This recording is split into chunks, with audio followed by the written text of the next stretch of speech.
But we could all play that logic over the history of time, couldn't we? If you took out sort of, if it wasn't for Barcelona, Man United would have 5 Champions Leagues. Yeah, but that would be true. But then we could all play that game. You could argue if the teams you beat in the 70s and 80s were played in the 70s and 80s were better, you'd have no Champions Leagues. Like we could all play that game. It's ridiculous. But yeah, there we go.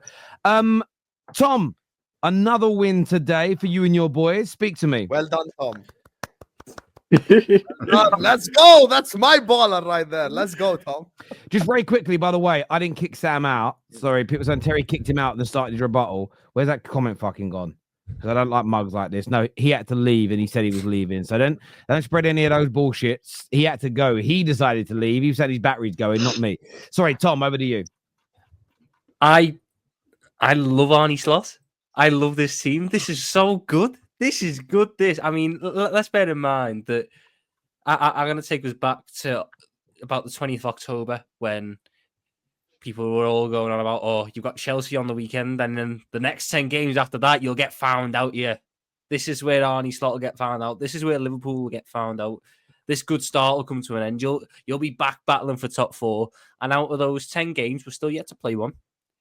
So out of the 9 games so far that we've played, we've drawn 1. And we've won the rest. We've beaten the champions of Germany, who went invincible last season. We beat the champions of Spain and the Champions League winners from last season. And we've beaten about half of the top 10 so far this season in the league in about a 10-game stretch. Incredible. And today, I thought first half, we were good. We were in control. Second half, we just turned it up. And that's been a common theme this season. But if it's not broken, don't fix it.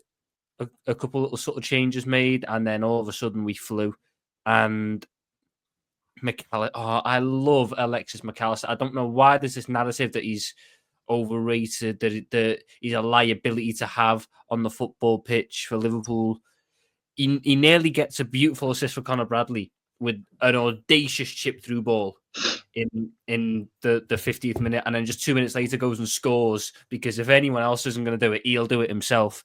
Won his battles against Jude. Gravenberch has well done brilliantly. Curtis Jones going forward, he's a little bit, iffy on the ball at points, but I think that was more of an instruction. Defensively, brilliant.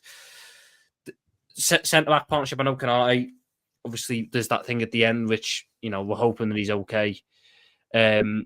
But him and Van Dijk as a partnership were immense. Robertson, I know he gives away the penalty, but I thought mostly outside the penalty, he actually had a pretty decent game. I thought he put in some decent crosses for once, but he was... What are you going to tell me? Robertson didn't have a decent game, stay outside the penalty? I've sectioned the penalty off to a different point. No, he didn't, because every cross he hits first, man. That's just not true. I know that's not true, because one of them had to get cleared off the line pretty much by Rudiger. If he doesn't do that, Núñez gets a back post tapping. So Tom, you always cook until you get to Robertson. That's the one guy you can never be honest. No, because me and you were... Thank God Kelleher saved the penalty, by the way, or we would be sat here going like, what an idiot for that. No, 100%. And when Diaz gets past him as well, he kicks him with his weak foot just under the thank God for Kelleher saving that penalty, otherwise your performance would be irrelevant tonight, wouldn't it? I mean, we probably do come back with the remember, we can all play that game, can't we? It's just, just playing the game you guys played earlier. Just playing the game. Here you go. You're triggered. And I think as well, Cody Gakpo came off the bench. Brilliant. I thought Núñez had a decent game, but that booking he got stupidly very early on kind of just limited him. And he kept trying to make these tackles, and I was terrified he was going to get himself sent off. So I appreciated the change. And Gakpo came on and was brilliant. Great header. Created a really good chance at the end for Diaz, which is saved well by Courtois. Real Madrid weren't good today. They weren't. But we made them look even worse. There was points in that game where we were playing Real Madrid off the park, where McAllister, Gravenberch and Jones were just doing little rondos with each other in the middle of the pitch, toying with some of these Madrid players. There was about 15 minutes in that second half where we pretty much had them pinned back for the entire time, and they couldn't get out, and we were just playing with them, and it was beautiful to see. And people before this game were worried about, I'd go with a bit of a rotated team. This game doesn't really matter. The feelings I've got after this game, beating Real Madrid 2-0 to go top of the Champions League, that's worth it. That's worth it. We might not have done that with Endo on the pitch. We might not have done that with a bunch of players rotated in. Not only does that give me a great feeling in the moment, we've got City on the weekend, biggest Premier League game of the season so far. We are riding the biggest wave of momentum going into that game, while City are really reeling. You've got to keep this momentum going. We've got, I think, a pretty tough run of 3 games coming up: City, Newcastle, Everton. But we've got the most momentum you could have going into that game. Absolutely stunning today, and I forgot what it felt like to beat Madrid. So it's nice to have that feeling back. And we're top of the leagues, aren't we? So who's complaining? No, I think what you said about momentum there is really, really key. Really, really key. And we'll get onto the City game a bit later with you all. G, anything to add from what Sam and Thomas said about the performance? Anything to add on that? Said everything. For me, I don't really care about this game now. We're done. You know what I mean? Beat Madrid and move on to City. I honestly, man, because listen, look, great night. Of course, you beat Real Madrid. They always beat us. We're kind of it was getting embarrassing after a point. And to be honest, I'll be real with you. After the first half, I thought it was okay. I didn't think it was all that. I thought it was okay. We were the better team, of course, but it was just like, yeah, that was all right. But it was giving me vibes of I don't want a team like Real Madrid to go into a second half and think, okay, if that's Liverpool, trying and, doing whatever. But of course, they don't know that, Liverpool are a second half team. You know what I mean? They don't know that we will turn it up in that second half. And, as Tom said, we turned it up. And, it didn't feel like how can I put it? I didn't feel that I watched that game. Like, I've watched better Liverpool games. Let's put it to you that way. And whether that's just because Madrid were just that poor, whether we just look so good, I don't know. But I just watched the game and thought, we're not really coming out of second gear, to be honest with you. You know what I mean? Like, it's not even really, we're not trying that hard. We're not doing the most. They didn't have a striker today, so maybe that helped a little bit. But outside of that, we were just kind of doing our thing. And I think what I like the most about Liverpool is that we just do the job.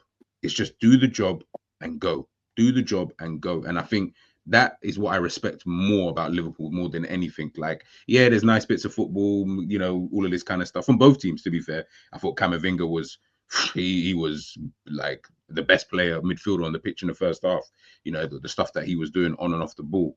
But you can just see second half, Liverpool just went there, did their job, and that was it, game done. And Madrid had no answers. That was the thing for them. They just didn't have an answer to what we were doing and, stuff like that. And you can see it was becoming relentless. When we scored 1, I said it could really fall apart for Madrid here because Liverpool always do that. Score 1, score 2, score 3, score, we get into that kind of mode, and we did that. And I thought that was what was going to happen. But obviously it didn't happen. But listen, I'll take 2-0, clean sheet, Madrid, at home, going against City now. Same again. I'll take that same result again, and then we move to the next fixture. One thing I'll say, sorry, before thingy, sorry, I forgot your name. Samuel, is it? Samuel. Sia. Sorry. I don't know who the hell Samuel is, but big up Samuel. It's okay, Hamza. My bad. So hang on a minute. Rack. Okay. We know how wealthy you are. Put the fucking heating on, mate. Do you know what I mean? Yeah, what's going on? That threw me off as well, Rack. Bloody hell. Anyway, I want to say one thing about the whole second gear thing. I can't lie to you. I think I hear where G's coming from, but I feel like it's you're going to disagree in it. You're just about to disagree. That's what you're saying. Yes, but I think I am. Listen, we're here to express our opinion. He tried to let you down gently there, G. He tried to let you down you know what I'm saying, bro? Just listen. I think there's a bit of Klopp PTSD in there. Like it's been 7 years, so it's what you're used to, like the just full flowing, full throttle football. But for me, I think the Madrid looked this shit because we made them look shit. The way that we just absolutely just, like, how can I say this? We just controlled all their forwards. They really had nowhere to go. They didn't really play any forwards, though, to be fair. They didn't really play. They did. I mean, Arda Güler is one of the best forwards. He would start. But they didn't. Okay, did they play with a central striker, like someone to occupy our centre backs? They had Mbappe. did they play with a central striker? I think No Mbappe one who's on the occupied pitch. Konate for a lot of the game, but Konate just dealt with him, to be fair. Nah, it was Mbappe was on the left hand side. By the way, Bradley locked him up. But I'm saying they didn't really have one in the middle like that to be like, oh, okay. Yeah, we saw maybe them. I hear where you're coming from, not like a target man or anything, but I feel like we just nullified all their forwards every time they got into a dangerous position because we doubled I up on agree them with that. Yeah. defensively, and I think that's why for me we made them look like shit. So Yeah, no, I hear it.